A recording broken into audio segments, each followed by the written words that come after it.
So, hi guys, welcome back to the Scottish Mixed Martial Arts Podcast. I'm Martin Hamilton. I'm joined today with my co-host Corrie Garden. How you doing, Corey?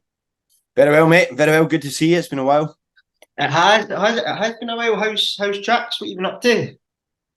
All good, mate. All good. Just off the back of a stag doing a long weekend, so it's Thursday and my head's just about right. But yeah, I managed to catch the fights from the weekend, and I'm actually off to Paris for the UFC France next week. So I'm buzzing about that. Oh, are you? What you jammy fucker? Yeah, mate. Fucking paid through the nose for tickets though, 175 quid each. Really? Uh, and the cards are right. Cards are right, but it's not the fucking best. The atmosphere was good last time though.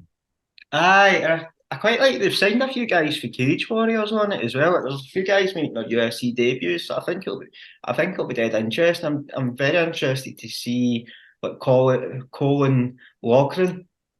Yeah, I Uh, fucking struggle with that. I struggle with that name Conlon. as Is it Conlon? Conlon Loughlin. That's it. It's a fucking tongue twister. Aye, but yeah, he is phenomenal. Like he's just relinquished the bantamweight title, and like he's making his UFC debut in that one, and he's actually in the main card as well, which yeah, I was quite happy to yeah. see. He's It's deadly. He's deadly. You feel sorry for Paul Hughes. They fucking signed everybody around him. Like they've signed Morgan Charrier now, who's got quite a big following in France, which makes sense. But Paul Hughes must be thinking, what the fuck have I got to do? aye, because Sharian, he's making his debut at UFC Paris as well, isn't he? Yeah, he has. Rose Namajunas is on the card as well, so I'm pretty looking forward to seeing Yes. She's fighting. Is it Marilyn Farouk? You've just picked loads of fucking names that are really difficult to say. I keep thinking, aye, I should go for the easier ones, but no, I like that was a good point we're making there about the cage warriors because like the US, there's been quite a few of the cage warriors guys on the contender series the last couple of weeks, and they've done fairly well. Like George Hardwick, he got a fucking horrendous fight. Like That I guy was brilliant, eh? Aye, like that boy was a brave champion like a couple of years ago. Like he was brave champion. I Yeah. want to say he was Fury champion over in America. Like Fury's one of the kind of bigger regional promotions over there, and like Brave's huge over in Asia. So the boy was fighting was like legit as fuck. Yeah.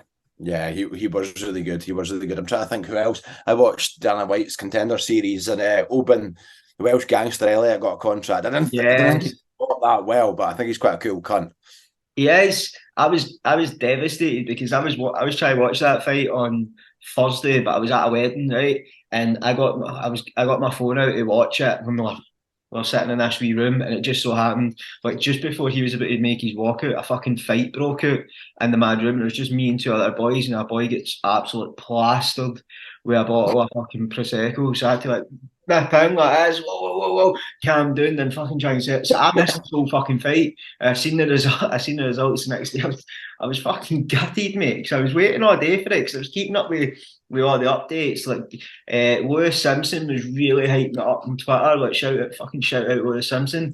He was like doing his hype man job on Twitter, and I was getting dead excited for it. And I ended up missing it like a fucking tit. Yeah, I'm surprised he got a contract. He don't seem to be needing a knockout these days. They just need to get a good win under his belt. I got a fight broke out at the wedding. Is that Ouija win you were at, mate? No, it was Southern. So it was Southerners. It was like most of them were from North Wales, though. It's just like it was just fucking one of the things, man. I was like, oh no, I've missed my fight. But Yeah. aye, but if you're wanting, let's just jump into the UFC card at the weekend because the UFC card at the weekend was really good, and it was.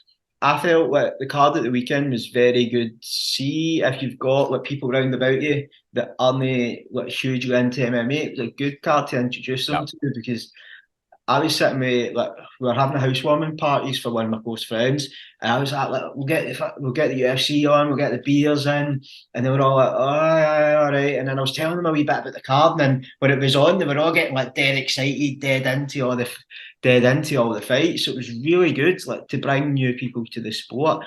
And that was a question that I kind of wanted to ask you as well, like because there's been a lot of talk about it on social media. Like, do you feel that Sean O'Malley is a superstar, or do we just feel he's a superstar because we are in this MMA bubble. Like we know MMA, we know the fighters. It's a good question, actually. I wonder how many followers he's got on Instagram. That's always the fucking. I It would. shouldn't be, but the baseline of how famous they are. But I think he's got about 3.5 million from memory. I'm just checking just now. 4 million.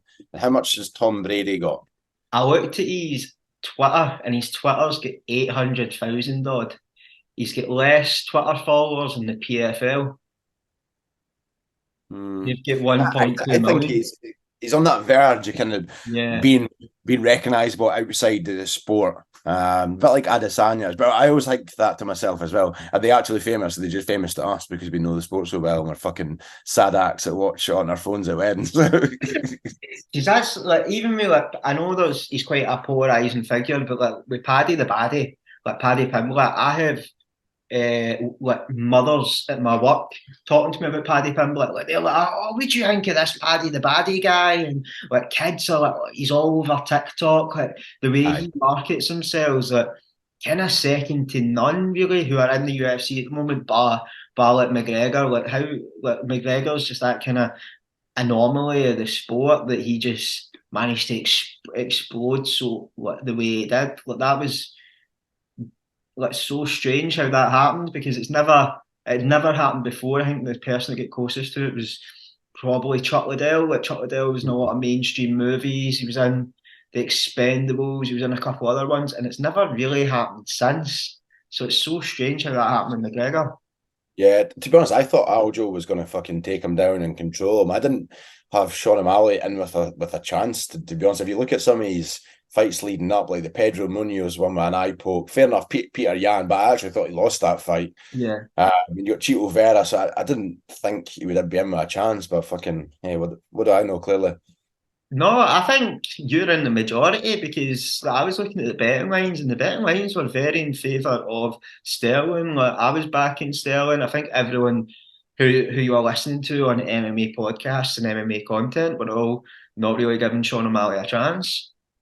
yeah, I like Aljo, mate. He was getting fucking booed. Everyone was singing "fuck Aljo." Like Boston fans were class. They sounded really loud Yeah. throughout. They love to they like they love to like someone as much as love to hate someone. So I think they were just fucking Aljo was loving it as well. It looked like he wasn't phased by it at all. I think he plays into it a wee bit, and I think he likes playing up to being the villain, and he likes all that. But there's a lot of things that I think there's like somebody can be a villain and you dislike them. Like Kobe Covington's a great example of this, but I think with Aljo, like people always question his skill set. Like they always say, "Oh, he's not a real champ; he's a paper champ." And you're like, he's fucking not. Like he's Yeah, really yeah, fucking good. totally, mate. I totally agree. But that was some right hook he caught him with coming in. Yes, and I really liked that you've seen the footage of him like backstage and he's practicing it. Like he's practicing that exact shot with his coach. I want to say Tim Welch. Yeah, Uh, yeah, he's practicing it with Tim. Like Tim seems a fantastic coach. Like he seems really dialed in. I don't think he gets a lot of credit that he deserves. And he was actually a decent level MMA yeah, fighter as well. I remember him. He was on like one of the see like before like years ago when they were doing the Ultimate Fighter. You used to have to compete to get into the house. yeah, He was one of the fights that he was competing to get into the house. He lost, and I think it was maybe a guy. It was somebody like Martin Svensson who went on to have a decent career in the UFC. It beat him. Like, it was like a very good guy. It beat him. So he was there, and he fought in Bellator for quite a while as well. And then it seemed that he just discovered Sean O'Malley, and he get more into coaching, and then that's where he's went, and he's yeah. fantastic at it. Yeah, I'm just looking at him. He's got 14 and 6 is his record. So you're right. Yeah, that did have a decent career, and they've obviously got quite a good bond. Do you think Aljamain and Sterling got a rematch? I don't think UFC likes him enough. I was seeing something online the other day saying that Dana White's basically said it's happening, but I don't know if I want an immediate rematch. Like, I like Aljo, like he's a good champ, but I think like Sean O'Malley winning has been hugely exciting for the division. Like Yeah, if Aljo won, what was going to happen? Aljo was going to move up to 145, and then the division goes through a bit of a sticky patch with who fights for the belt next. because Aljo had really kind of beat everybody at 135 pounds. So you were a bit like Sean O'Malley winning is just basically opened the door to a lot of really exciting matchups. Like you've got the Cheetah Vera rematch, which would be pretty cool, but I don't know if he deserves it over Sandhagen. And even then, Sandhagen and O'Malley stylistically is an amazing fight. And then you've got Marab, like the storyline makes itself. Marab coming to avenge his friend, the whole Longo O'Malley like battle. It'd be super cool. So you've got three potentially very good matchups straight away for Sean O'Malley. Yeah, it's an exciting division, mate. I liked when Still in his post-fight interview says, when they asked him, are you going to move up? And he was like, can you imagine what Volk would do to me? I thought it was a pretty honest answer, maybe a bit too honest, to be honest. He should go up in weight because the condition he was in, he's had two weight cuts in 15 weeks. Yeah, And he's fucking shredded to the bone. yeah, and that can add like a lot of dimensions to the performance as well. But I thought like Sean O'Malley handled everything very well. Like he handled the occasion phenomenal. I think his choice of song was good. He came out to is it Superstar by Macklemore? He came out. He came out. I can't even fucking remember, to be honest. It's that one. If you are who you say you are, Yes. have no fear. The crowd is here. Like it just. It's funny. Like Yeah. it's one of those kind of cheesy songs that suits a world title fight. Like he came out to that and he looked unfazed. Really, like it was as if he was born for that moment. And that's that's a big thing in MMA is like confidence, and O'Malley has that in abundance, and it seems that he rises to the occasion. Like it was similar in the Peter Yan fight. Like no one gave him a chance going into Peter Yan, and he went in and had a very, very close fight. I thought Yan won, but there's the argument that O'Malley won as well. Yeah, you got to listen to Sean O'Malley on a podcast. I'll send you. I can't remember which one it was exactly, but he was talking about his open relationship with his bird, and she just Yes. lets him shag other birds. And I was like Aye. pretty open with it. That and what else did I hear at the weekend? Aljamain Sterling's got 19 siblings, 14 sisters, and 5 brothers. It's Did they know? fucking Did they know of a telly in his house? fucking hell. That is so much shagging. Fucking fair play. See, that's what happens when you don't have open relationships. You end up with 19 kids. Oh yeah, that's hefty. That's hefty. I've got one brother, and that's fucking enough. But what did you think of the Zhang Wei Li fight and Amanda Lemos? I thought Amanda Lemos did well to defend all the attacks. I was dominant so from fucking start to finish. Really, Zhang looked really good on the ground as well. I think our game's evolved a lot. Yeah, I always thought that was a pretty safe bet, to be honest. What about yourself? Yeah, I agree with everything you said there. I think Wei Li beat the fuck out of her. Lemos landed a few really big shots that she hits really hard, especially for that division. But I don't think it overly phased Yan. And I was looking at the punch stats today. Like the punch stats just popped up on Twitter randomly, and I think like Wei Li landed like over 200, and Lemos was like a fraction of that. Like the beating that Yang put on her was very, very incredible. Like, it seems as since she had that spell when she went and trained with Henry Cejudo for a little bit, that her game Yeah, was just completely evolving and she just gets better and better.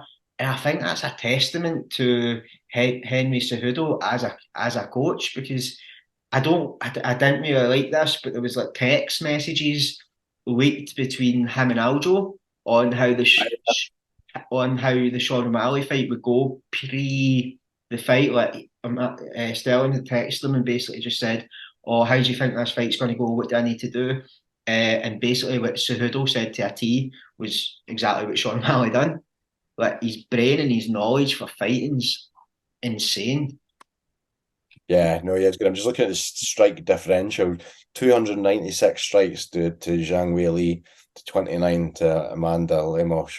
So yeah, fucking total dominance. To be honest, I can't see her losing that belt for a good while. They're talking about matching her up with what's the girl's name that's just back from injury? Not Chukagan. Tatiana Suarez. Yes, I think which would be a really good fight. I think it'd be class, but I think Weili Zhang would be too good for her. It's a very interesting fight, and it opens up a very interesting stylistic matchup because like Zhang has evolved a lot on the ground, but it'd be a good test for how much she evolves because I remember when Tatiana first came on the scene, like she was being called the female Khabib and stuff like that. Like when she first came into the UFC, she was just mauling everyone. Her jiu-jitsu is second to none. I think she won like a bronze medal in the Olympics for wrestling, which her grappling's incredible. And she's a lot of really good attributes at 115 because she was typically a 125 pounder, but she's dropped down and it wasn't like she was small for 125 pounds, like she was massive. I think she's like 5'8" or something, which for a Yeah. girl, like a woman fighter is really big. Like she's got big long limbs as well, so it'd be quite interesting to see how Yan kind of works with that because I don't think she's faced anyone like Tatiana yet. Yeah, no, I agree. To be honest, I still find it quite difficult to get in it with female fighting sometimes. There is good. That was a decent fight. That was one of the more interesting ones, but sometimes it's just that's some sexist, but it's not. I think I just male fights for some reason just fucking get me a little bit more excited about the matchups. I think it's because there's depth in divisions. Yeah. No, I agree, and I think as well, like, as especially as combat sport fans, that you want to see violence, you want to see knockouts. I know we all pretend we absolutely love the sport, and we do, but the reason we tune in is to see people get absolutely flatlined. And with the women division, a lot of it doesn't really go that way. But I'd like to see the stats of how many knockouts there is compared to how many decisions. Yeah, no, totally. What did you think of Ian Gary? I think he's a great fighter, but I fucking can't stand him. I think he's a shit Ah, coming figure, to be honest. I really like him. Yeah, I think he's absolutely hilarious. I loved the whole coming out with the mugshot of Jeff Neal, but when he was yeah, that was good. That was good. I like that. I thought he hung on to the Neil Magny talking about beating his kids. I think it was a turn of phrase, and he should have corrected himself and said, "No, that's not what I mean." So he kind of made a bed for himself, but he hung on to it a bit long. But he fucking absolutely punished him. I think he actually could have finished him, but he just fucking repeatedly kicked that leg. I thought Neil Magny would give him a way better fight than he did. He fucking destroyed him. Yeah, I was so surprised. It was because it was like the first leg kick that dropped him, and you're a bit like, what the fuck is going on here? I know he's been doing a lot of training with Liam Harrison, the Mhm. Muay Thai fighter over at One Championship, who's one of the best leg kickers I've ever seen in my life. So Yeah, whatever he's doing with Liam Harrison is really, it's obviously fucking paying off because he was on yeah, like Liam totally. Harrison's podcast a couple of months ago, and it was a very interesting listen. No, cool. They were doing a lot of pads and training and stuff, and I think Liam Harrison's obviously been teaching him how to fucking kick a I need leg. to listen to that. I need to listen to that. I love Liam Harrison's accent. I, Aye, I think really it's funny good. as fuck. Yeah, it's good. It's a strong accent. But yeah, what do you think about the fight with him and Wonder Boy? Do you think? Uh, I think it's it's a very good fight. But if you're looking at it from a Wonder Boy perspective, you're a bit like, what does he gain? What does Wonder Boy gain for this? Really, like, there's a high chance you get knocked out. There's a chance, like, it doesn't matter really how that fight goes. You're going to get out. You're going to come out quite sore. Like, and I don't think Wonder Boy's got a lot of fights left in him. What is he, 38? He's coming to the tail end of his career. It won't propel him up the rankings much. So you're from a perspective of Wonder Boy, I'm thinking, why would you really take the fight? Because the only person that's got a lot to gain from it's Ian Gary. Like, you get to beat up a prospect, but where'd you go after that? Like, who do you fight after that? I don't know. You can tell Dana White's got a total bee in his bonnet because he didn't fight the other week. He fucking Yeah. hates Boy. Like, even at the press conference, he was like, "Yeah, Wonder Boy doesn't want to fight." And he was talking about not paying him, and you can just tell it's really fucked him off that he didn't fight. And I thought fair play. He's only got a few fights left. And I'm going to keep fighting people who can't even make the weight, especially people like Michelle Pereira who are absolutely Yeah. massive for the weight anyway. Yeah, no, I completely agree. I thought Dana White was a wee bit out of line with what he was saying, and then he was like, oh, he didn't take the fight with Ian Gary like after it. But then like, why would Wonderboy want to cut weight twice in 2 weeks? Like that doesn't really make much sense to Wonderboy. Yeah, Like, not at all. That way's just a fucking law on himself. He just says whatever it comes to his mind. I don't make fights. I don't make fights on the day, and then does it quite often. aye, we've seen him do it before. We've seen it with Kevin Holland when he fought Chimaev. Yeah, Kevin Holland's got a fight actually. I can't remember who against. Is it Jack De La Maddalena? Yes, I actually seen him in the Contender Series years ago, and I actually thought at the time his boxing is so crisp, and he's on a bit of a fucking tear. I'd like to see him against Ian Gary soon. Yes, Right. yes, that'll be a good fight. That's what Ian Gary's at that. He's at that point in his UFC career where he can skyrocket into superstardom because he does seem to have that. I know we've already spoke about him a wee bit, but he seems to have that kind of Conor McGregor element about him, especially the way the Irish fans are taking to him. Because I was watching a video of him like before his fight, like the day before his fight, he was doing basically an open workout in a mad Irish pub, and it just Yes, looked absolute crazy. that was cool. That was cool. I love Sean Strickland's video though when he was like the fucking beta male taking his wife's name. He's ruthless, that cunt. Did you listen to him on Joe Rogan? Joe Rogan had to keep apologising and going, like, you don't really mean that, Sean. And I was like, he fucking does. Aye, 'cause he kept getting on about wanting to kill people. He's like, I just want to kill people. And you're like, right, this is going to be cracking evidence in your trial in 10 years' time. Yeah, it's like I wouldn't have made a good dad. I mean, I wouldn't have beat them or put my dick in them, but I wouldn't have been a good dad. I was like, what the fuck? Aye, 'cause he was talking about that with his dad as well. He was like, he used to hit me. He was like, he didn't shag me around. He just used to hit me a bit a wee bit. And you're just like, what a fucking bar. Yeah, yeah. He's some cunt. I think he's got a fight as well. He's fighting, is he, for the belt soon? I'm Yes. surprised. I thought it would be Drickus. I think the dates maybe didn't work for the weight cut. I think Drickus was saying he went into the Robert Whittaker fight injured, and he didn't want.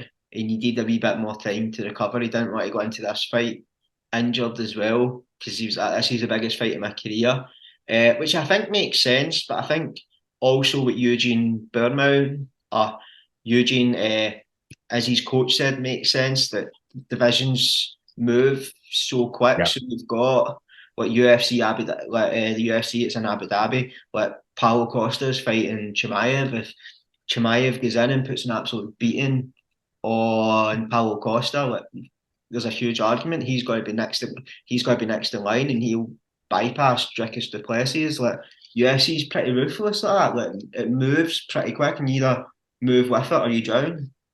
Yeah, I'm looking forward to seeing that fight actually. Is it in Abu Dhabi? When's that, October?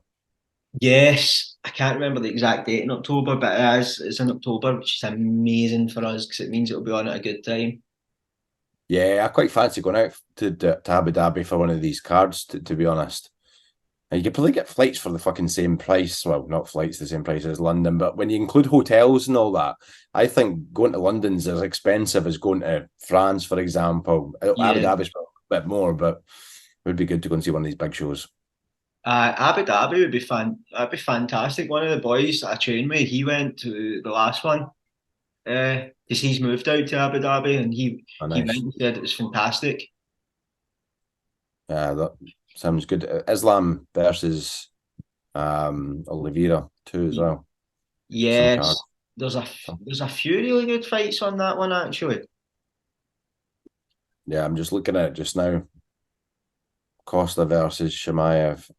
But that looks like a decent card. What did you make of the Marlon Vera, Pedro Munoz? I really like Pedro Munoz. I like them So, both. so do I. I like Munoz, but I'm a big fan of Cheeto. But I Yeah. just I think Cheeto's just cool as fuck. Yeah, Uh, yeah, it's cool. His dress sense and everything's cool. He's a cool cunt. and I like his story. Like his story's dead interesting. Like he's just this boy for Ecuador, and he was like he started fighting dead late. Like his parents didn't want him to fight and stuff. So he took like time off fighting, and he just went fuck it, I'm going all in. And now he's one of the best fighters in the planet, and he's got a win over the current champion. been in countless fantastic fights in the UFC. So it'd be quite interesting to see if he gets that fight. But I don't think his performance at the weekend really done him much harm. I thought if you want to remember, because I was a good few pints deep at this point. I thought he looked good. Like Pedro Munoz, tough customer. He got really good boxing, good knockout power. We've seen him when he absolutely flatlined Cody Garbrandt. Mm-hmm. Good leg kicks as well. But I felt Cheeto really kind of worked quite well with him. Yeah, I don't think Pedro's record actually says how good he is. Like he's something like 2-7 in his last 9 fights. Like but he's been fighting fucking the best of Yeah. the best. I don't think he's got much fights left in him, to be honest. No, neither do I. I think USC's very ruthless. Let's see if they don't see you as hugely marketable or you go in a wee skid, like they're pretty quick to cut you, aren't they? Yeah, no, but interesting to see where Chito Vera goes from here. I remember a few years ago there was talk of him fighting. I think it was Nathaniel Wood. This was his kind of rise from 2 or 3 years ago to where he is just now. Aye, and I think he done himself with no damage at that press conference as well. I don't know if you've seen the press conference, but like Sean O'Malley made a comment, and then like the journalist said something about like Sean O'Malley to him, and he was just like, Sean O'Malley can go and fuck himself. That was his exact words, or Sean O'Malley can fuck off. I was that way like, he knows what he's doing. He's hyping this fucking fight. Let's go. Because Yeah, he did his one against O'Malley was legit. I don't care. yeah, O'Malley can protest it. If you get kicked in the leg and your leg goes dead, that's on you. Check leg kicks. yeah. No, no, exactly. And just talking to leg kicks, what do you make of the Weidman Tavares fight? I think he's got injured again. I think they were talking about an Anik Florian podcast this morning that I think it might be his ACL or MCL. One of the CLs. That's bad. And I was really excited about this fight because I was listening to Anthony Smith talking about him, and Anthony Smith's been training with him quite a bit ahead of Yeah, his fight with Ryan Spann next week, and he was saying this is one of the best. Like Chris Weidman's looked, like he's looked fantastic. He looks back like the old Weidman, like he's a killer in the gym, and you were getting dead excited for it, and you're like, but then a bit in the back of your mind was going like Brad Tavares is a dog. Like yeah, he is not an easy fight. Like he's dragged everyone into really tough fights. Like he done it with Dricus du Plessis as well. Like he pulled Dricus into a very tough fight where Dricus got the decision victory. But then we've seen what Dricus just done to Robert Whittaker, and I know it was a good few years ago, but he done the same to Izzy as well. Like, I think he took Izzy to the decision for the first time when they fought in one of the tough finales. He's really good and he's really durable. I thought it was a bit of a tough fight for Weidman coming back.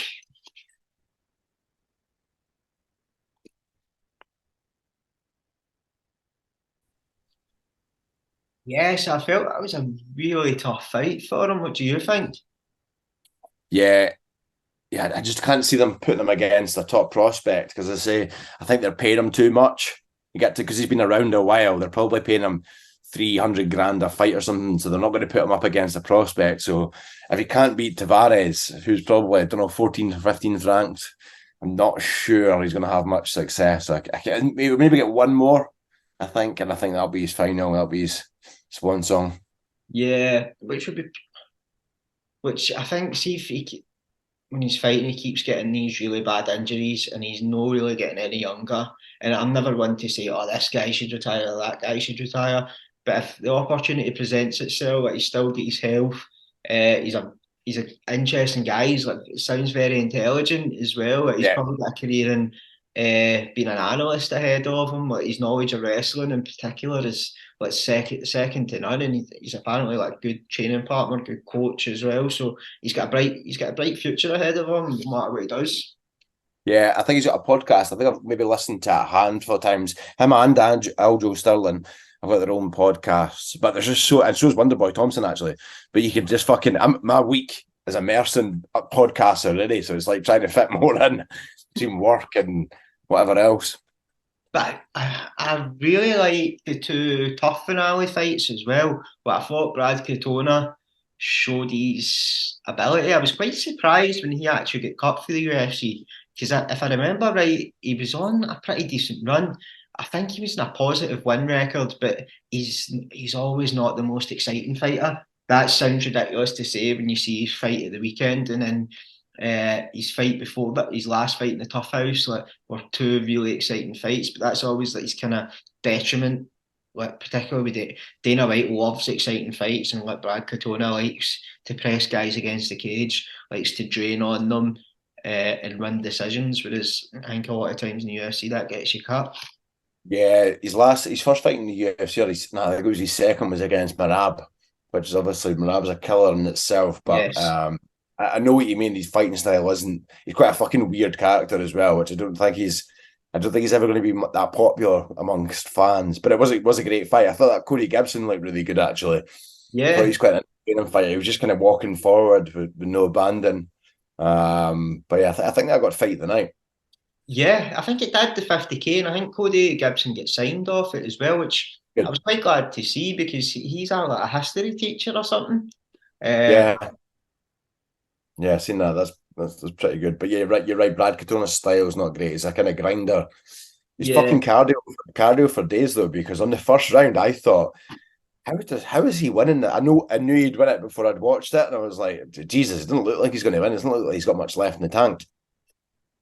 he's very strong as well, especially for that weight class. Like he's absolute ripped to shreds, and the way he can hold people against the cage is it's very impressive. But I'm quite interested to see where they go with Brad Katona because Brad Katona's already had a decent run in the UFC. He had a very good run out in Brave as well. He's the double tough champion. So you can't really give him like, a nobody. Like you need to give him a good fight. You need to give him a fight that's challenging. And one of the names that jumped off my head was maybe about Davy Grant. Oh, I love Davy Grant. I think he's Yeah, brilliant. He seems like a quality person as well. He's funny as fuck. He's quite humble, exciting fighter. Yeah, I'd like to see that. Be a tough fight for Davy Grant though. yeah, but I felt Davy Grant was very unfortunate in his last fight as well. I thought he won his last fight, but the judges disagreed. Yeah, so I actually thought he did as well, but just the damage on his face said a different story. Aye, which is the annoying thing about the new scoring. Like, I don't think a bust nose should win or lose you the fight because if that was the case, like Nick and Nate Diaz would have been fucked. Yeah, the scoring confuses me a little bit because when someone gets a takedown at the end of the round, Daniel Cormier always goes, "That's probably stolen the round," and I'm like, That's not the rule set anymore that the commentators are still referring to." It fucking baffles me a little bit. Yeah, because I've got a guy on social media who I go back and forward with quite a bit. His name's Gary, and like he's done a lot of like judging coach courses up here. He's done the stuff with Mark Goddard and stuff. Mark Goddard's training courses, so he's like very clued up on it. I think he's actually done judging for like regional promotions, so he's very good. And we've went back and forward on it like quite a bit, like about how the scoring's kind of bullshit. Like he really backs judging, whereas I think that's a bit bullshit. So he's quite an interesting cat. Yeah, not sure. What do you think of the main event in terms of? Do you think it could have been went on a bit longer or got stopped too early? I think personally, when a fighter's getting rained on like that and they turn to their belly, I would stop the fight because I know people go, oh, you need to turn to your belly to get up. But I don't think Aljamain was getting up. It wasn't like he turned to his knees and was like trying to press, like push up. He did what and answered shots, and it was as if he was rolling over, what in the defence position. Yeah, I don't think it was a terrible stoppage. I think it could have went on a wee bit longer, but I guess he's there to best interest of the fighter. So and Aljo didn't protest it. To be fair, I thought he might. He is on social media now. Since Marab put something out, I think Aljo's put something out as well Oh, is the he? last couple of days, and you're like a wee bit like, oh, what do you want? Do you want flat lines? Should we bring soccer kicks and stomps back in? Definitely, Yes. definitely. All for it. I was watching UFC one the other day actually when you had I think it's Tuala Taylor, his name was fucking massive guy against the guy where he fucking soccer kicked him right in the head. Even the broadcast didn't really have a clue about the rules, and the commentating back in those days was horrific. No weight classes. Used to be able to headbutt as well. Mark Coleman. It was Mark Coleman. Mark Coleman used to get people down and just he used to do like full Dave Leduc. Yeah. He just retired recently actually from Left Way. Oh, did he? Yeah. Oh, I completely missed that. I love watching his pad videos, but you're a bit like, why are you headbutting the bag? Why are you headbutting pads? Stop it. Yeah. He's an usher. Yeah. What are you saying about the RoboCop fight? I think he looks like a killer in some fights. Gregory Rodriguez. I think a lot of the time with him, I think it's how he comes in condition wise, because I agree, sometimes he looks an absolute savage, and then other times he looks very slow, very sloppy. I don't know, sometimes he might come in a bit heavy and the weight cut takes a lot out of him.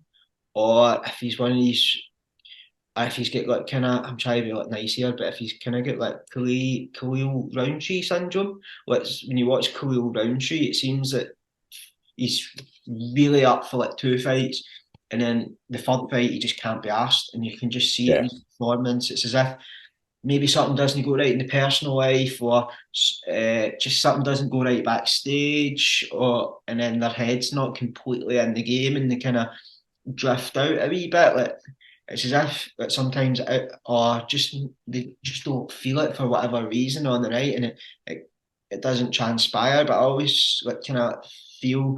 But when I was, especially when I was watching them at the weekend, and Khalil fought the weekend before, I was like, these guys' performances are like very similar in that regard. Yeah. No, totally agree. Khalil Roundtree's quite an interesting cat, actually. He was going back and forth with Sean Strickland. Don't know what Sean was saying to him, but He keeps he's saying he's in a finding that one cult. up.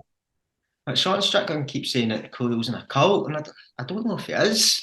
I think he might be. Like, I'm starting to fucking believe it. I'm starting to believe him and Dominic Cruz are in cults. I fucking can't stand Dominic Cruz at all. Even his voice, the way he looked, he just gets on my tits. He I does actually look like he'd be in a cult. sneaky good card this weekend. It's on at 1 o'clock during the day as well. That means the prelims are on at what, 11 in the morning? 10, I think they start, like, which is really quite interesting because I was looking for this card earlier, and I was it's a good card when Erin Blanchfield and Talia Santos is solo down on it. Like that is an absolute screamer of a fight. Like I think that's going to potentially be fighting right. Like that's the fight that's really getting me excited for this. Is like I really like Erin Blanchfield. I think she's phenomenal. Her performance against Jessica Andrade in her last fight, like that was like her coming out party. It felt. I remember when she get matched up with Molly McCann. I was a wee bit like, oh yeah, fucker, why are you doing this, Dana White? Like you've got a superstar here potentially, and Molly McCann, fucking protect her, keep her away for Erin Yeah, Blanchfield. yeah, that was a bad fight for her. Erin Blanchfield's only 24 as well. I think if she wins this, she'll probably get a title shot. Not sure. Yeah, Yeah, I think she will because Talia Santos, her last fight was for the title against Valentina Shevchenko, and she really gave Valentina a run for her money. yeah, I thought she won that. I There thought was she a won lot that. of people saying the same. Like it was a very, very razor close fight. I know there was a lot of people saying it. Like Valentina kind of not falling out in love with the sport, but what she was just showing up because she was beaten every day. But I think like a lot like, like with Valentina, I think when she's training for someone, like when you're such a dominant champion, when you're training for someone, you're training for them for 12 weeks. Whereas if you are an Erin Blanchfield, if you're a Talia Santos, you're training for Valentina for like 6 years. Because the minute you start, you want to be world champion, you're training how to beat the world champion, the best in the world. So I think that like she's only got a small time to kind of work out people's nuances, what they do, what they don't do, whereas everyone's got years on her. Yeah, I'm just buzzing about the time of the card because it'll be on early, and I've got the Pars game versus Riff Rovers at 3 p.m. and I'm going to this jiu-jitsu competition at night in Motherwell. So pretty decent Saturday. Which that was kind of gutting for me because I'm going to the football at 3 o'clock on a Saturday, so I think I might miss bits of the main card. That's a good point, actually. I never thought it might last longer. Hopefully it's a few knockouts. I mean, Giga Chikadze against Alex Caceres, I can't see that. I think Giga, however you say it, will be too good for him. Although Alex Caceres is on a bit of a run. I'm sure he's like won his last 5 or something like that. He's been in the UFC for fucking years as well. Aye, and he's always like the guy that they have to fight the prospects. Like they always have him, and he comes in and like kind of upsets the party. Because I'm pretty sure he done it. I'm pretty sure he was like the first guy beat Cron Gracie. I'm pretty sure Alex Caceres beat the fuck out of him. If I'm remembering that fight right, I might be completely wrong. Knowing my memory, they've probably never fought, but he's probably. But I'm No, pretty. he got it. Chrome Gracie tapped him out in the first round. You were Ah, close. you fucker! I was completely wrong. Oh no! Oh, my He memory. shared it with conviction as well, and then kind of started backtracking. I was oh no, oh no. But yeah, Alex Caceres is that kind of guy, and he always puts in good fights, and it's pretty interesting. I'm going to be interested to see how Giga comes back because he's been off for quite a bit. If I remember rightly, his last fight, he get the piss punched at him by Calvin Cater. So it's interesting because he was hyped up quite a bit. Yeah, that was about a year and a half ago, actually. That was back in January 2022. But before that, he had wins over Cub Swanson, Barboza, Omar Morales. He was on a fucking tear, actually, just looking at that. But also, Caceres is 7-1 in his last 8 fights. So he went from being a bit of a gatekeeper to win loss to actually going on a fucking decent run. Oh, great. Was he last lost Cron Gracie then? No, it was. I'm going to just check just now. It was it Daniel Pineda? Seems Oh, right. Okay, okay, no, okay, okay. it wasn't. It was Sadiq Youssef, Oh, who he's he's fucking good. he's a motherfucker as well. But he's his only has he lost? That Arnie Allen. Oh, of course. Fuck, I It was, forgot that. it was close. It was close. And Yes. apart from that, I don't think that's the only fight he's lost in the UFC. He's like 7-1. Yes, Sadiq's a very, very good guy. I really like what he's doing on Twitter right now. He's always putting up like kind of polarizing posts, like, videos and stuff to like drag people in and get attention, which is pretty good. But I think Giga gets that win. Well, no, I don't. I don't actually. No, I'm thinking about it because I always kind of back people that are fighting quite regular, but guys that are Yeah. consistent fighting. I always think that plays a big part, just in skill sets, how you are in the octagon, like your sharpness. I think that's a huge factor in the fight, and that's like we're going off on a wee bit of a tangent here, but there's a very good regional MMA fight coming up, and it's Michael Blair fights out Scottish Hit Squad against a young guy Yep. called Lorenzo Parente. They fight on. I'm not even going to try and say the name of the promotion. It's a new one up in Montrose. It begins with a C. It looks like a Greek name, like Ketras or something. Knowing my luck, it'll be Scottish.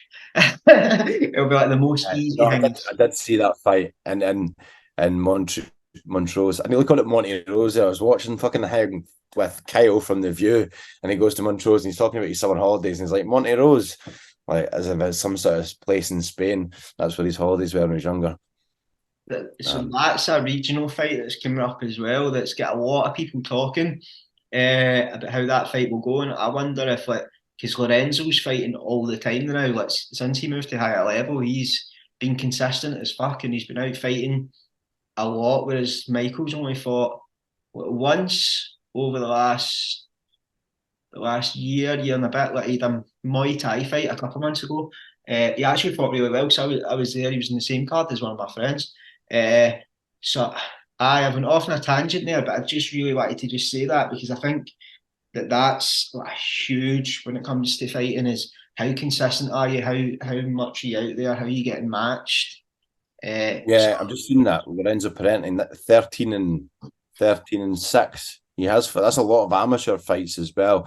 I'm sure one of the guys I know from Glenorth is Robbie Dunlop, who trains at a higher level. He's fighting on that card in Montrose as well. Oh, right, Robbie's unit. He Yeah, is there's a hench fucking as unit. fuck, isn't he? Yeah, he was my personal trainer for about a month, and I could never. I think I followed the diet plan for about 2 days. I was probably his best guy. I follow him on Instagram, man. He is a hard kid. I think I've seen him fight live once. I'm sure I was he fought in one of the Budo cards I was up at. He looks fantastic. Like Yeah, he looks really good. That's the thing with higher level. Like, they've got so many young guys coming through there. Like Lorenzo's making his pro debut, and he's got that such a big record. And he fought a couple with is it 3 times over a weekend. But the other month he fought at that Four Nations and he picked up the gold there and he get wins against some really good guys. So with that fight, I think that'll be very interesting. yeah. I'm just looking at Michael Blair's record. Well, his only loss is to Mark Ewan at Holy Town Havoc as well. So you're going to go up to that. Montrose is a fucking trek from you, though, isn't it? I'm considering it because I think one of my mates still lives up in Montrose. So I might go up and stay with him and we'll go to the card because the card looks phenomenal. Like it looks Yeah, I want to go to more amateur cards in Scotland. Actually, that's something I want to do in the next year.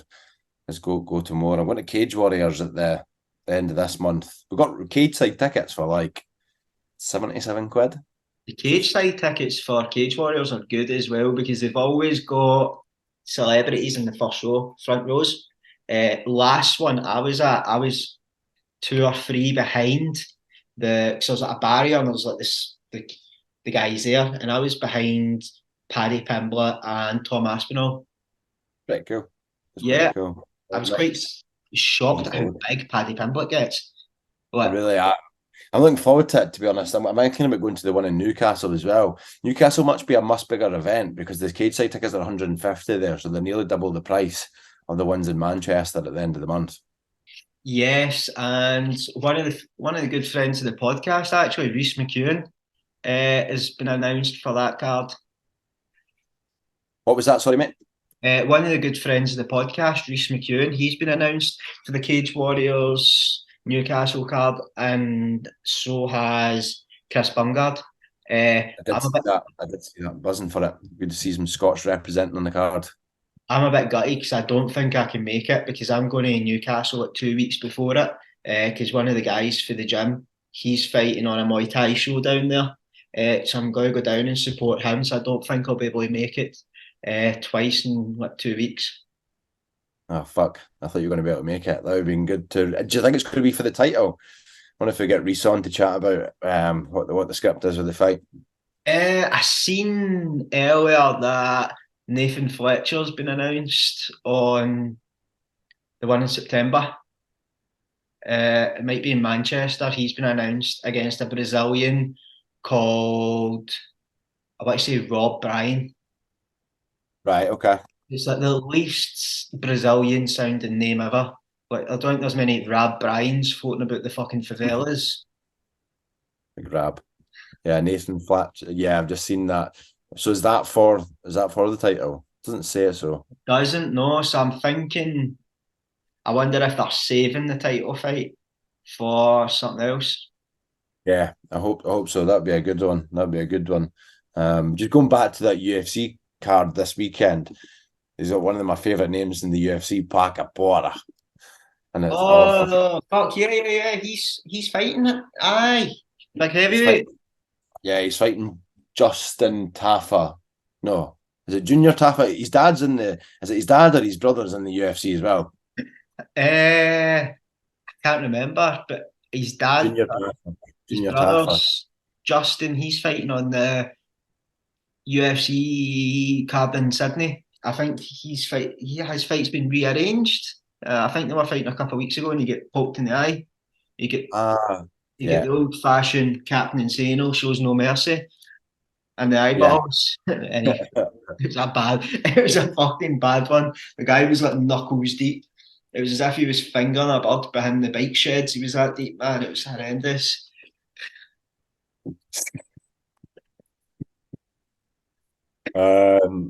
Anthony Smith, Ryan Spann. They've already fought, fucking hell. 36 and 18, Anthony Smith. He's had some amount of fights. He has. Anthony, the last fight, I'm sure Anthony Smith knocked him out in about 30 seconds. Like he steamrolled him. It wasn't even close. It wasn't a competitive fight. But I was listening to Anthony Smith on his podcast the other week, and he was talking about it, and he was saying that Ryan Spann was the only guy that wanted to fight. Like he was the only guy that was ready. Everyone else was matched up. He was like, I know this fight doesn't make sense. For me, he was like, he's the only guy kind of round about me. It makes sense. It would kind of make sense to fight. And he's like, and I want to be. He's like, I want to be active. He's like, I don't want to be sitting out for 5 months, 6 months, waiting on a maybe or waiting on someone who might then get injured. Yeah, it doesn't make sense for him, but he's also on a fucking 2 or 3 fight skid as well. So I don't know how many he looked pretty fucking bad in his last outing versus who was he fighting? Johnny Walker. He looked crap. Oh fuck. Johnny Walker's a beast, man. Like Johnny Walker's really good. I really liked watching the kind of evolution of Johnny Walker, especially since he's went to like John Kavanagh, Yeah. and the difference that John Kavanagh is making to his game, because he used to be like this big erratic motherfucker who would like, injure himself by doing the worm and stuff like that. Whereas now he looks dead patient, he looks dead calm, and you can see the other side of his game starting to catch up, because like, over there, I think his main training partner is, his name's fell out my head. I keep calling him Kiefer Moore, but I don't. Is it Kiefer? Kiefer Crosby or Brian Moore? No, Uh, Carl Moore. Carol Moore. That's it. The big light heavyweight. Paul Craig beat him back in the Bama days. Yes, he did actually, and then now since then, Carol Moore's been on an absolute tear in Bellator. Yeah, I yeah, think, he is good. Johnny Walker's best man at his wedding was John Kavanagh. yes, yeah, I was going to say that. I found that a wee bit strange. I'm not gonna lie, because I don't think they've Yeah, been I know. together that long. But who am I? Who am I? Question why? Johnny Walker used to train over in Scotland. Did he? I'm pretty sure he trained in like Dundee or something. Ah, right. Yeah, yeah. I know he has trained at quite a few gyms. He was down in Southampton for a while as well, so he's done the rounds. I can't believe they've matched Korean Zombie with Max Holloway. I think that's a bit of a fucking mismatch, to be honest. Korean Zombie looked past it in his last fight. Aye, and his last fight was Vault, wasn't it? Yeah, I think so. It didn't That look. was. But he's a legend of the sport, isn't he? I'm pretty sure, if I remember right, I'm pretty sure that was like a standing KO or something. I'm sure it was just like damage received, and that's like, you don't really want to see guys like Korean Zombie go out like that, because you kind of worry about the long term effects. Like, there's only so Yeah, long you can be a punching bag in the UFC. Like, do you know what I mean? yeah. To be honest, I would be interested to see how many strikes a Max Holloway lands on the Korean Zombie. I'm surprised. I don't know how Holloway motivates himself these days, because probably not going to get a shot at the title for a while, and he's kind of that number one contender spot. I was put, I think, how much did I put on? 80 quid on Allen. Oh fuck! Did you? Max Holloway, when I was steaming at like 2:30 in the morning, I woke up in the morning, I was like, that was a fucking stupid bet. What is that for? That was a close fight, wasn't it? If I remember. Yeah, it was quite close, but you know when you just like a fighter and you're fucking your heart's telling you he's got your head's telling you he's going to win, but he's not. Yo, here we go. This is happening. Yeah, didn't go the way I thought it was going to be. But interesting fight, mate. I'm looking forward to the fact it's on during the day. I I like that. I like that Americans are getting a taste of their own medicine. Like the amount of times we need to sit up to 5 o'clock in the morning to watch cards, like they can fucking enjoy this for a change. Uh, Yeah, the UFC's got a lot of good cards going on now. The talent just seems to be getting better and better. And I know we spoke about it a wee bit with the contender series, but you're even noticing it on that. Like the fights they're putting on, it's ridiculous. The depth in every division, absolutely disgusting. Yeah, I just hope they come back to the UK next year, and I'd like them to come. I think they all come back to Dublin, with Ian Gary, and I think they might go to somewhere else, maybe Manchester. Can't see them doing London again. I think they struggle to shift the tickets. I'm sure, I think it was Mick Maynard or Sean Shelby was saying after that one that they're going to move it next time, but they were thinking of like a Birmingham, Birmingham, Manchester, or a Glasgow. I could see them maybe doing it in Newcastle again because they'd done Newcastle like years ago. I think it was the main event was Joe Stevens or Joe Lozon or Joe Stevenson against I can't remember. It's But I had it there, but it slipped out my head. But they done it at UFC Newcastle. to be fair, it's in 2008, so you're forgiven for fucking not remembering when it was. That was What, absolutely what, UFC 80. what was the main event? It was BJ Penn versus Joe Stevenson. Joe, you were right. Fucking fair play. Fuck, that was it. I can't remember BJ Penn. How can you forget BJ Penn? Ah, Yeah, no, I would remember. I'd like to see it. I think Birmingham or Manchester's a good shout because they've got Tom Aspinall, Leon Edwards, and got quite a few. Even Lero Murphy as well is fucking coming up the ranks. I would quite like to see Tom Aspinall's next fight not in the UK. I just Mhm. don't want him to be the UK guy, the hometown guy. Like, I want him to kind of get that exposure to the world. What an exposure in America, maybe an Australia card or somewhere else in Europe. Like, kind of give him a bit of an away day. Yeah, this is totally off tangent, but I just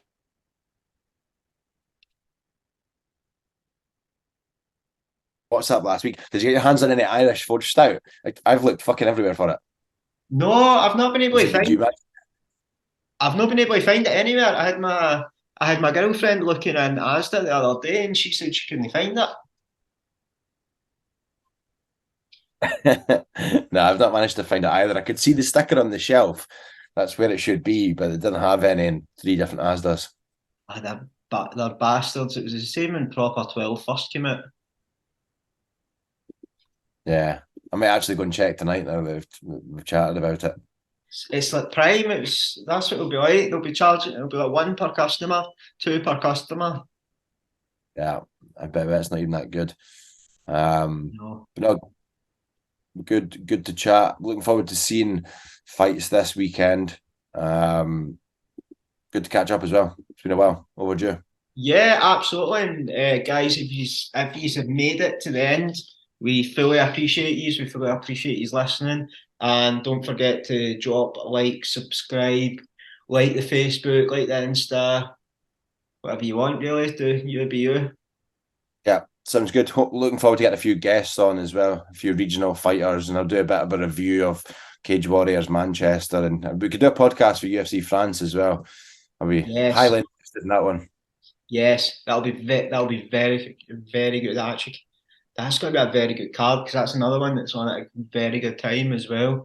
I think that's on like tea time, so that'll be good to sit with a couple of beers. Yeah, yeah. Nice to see you, mate. Take it Yeah, easy. Thanks take for it listening, easy. everyone.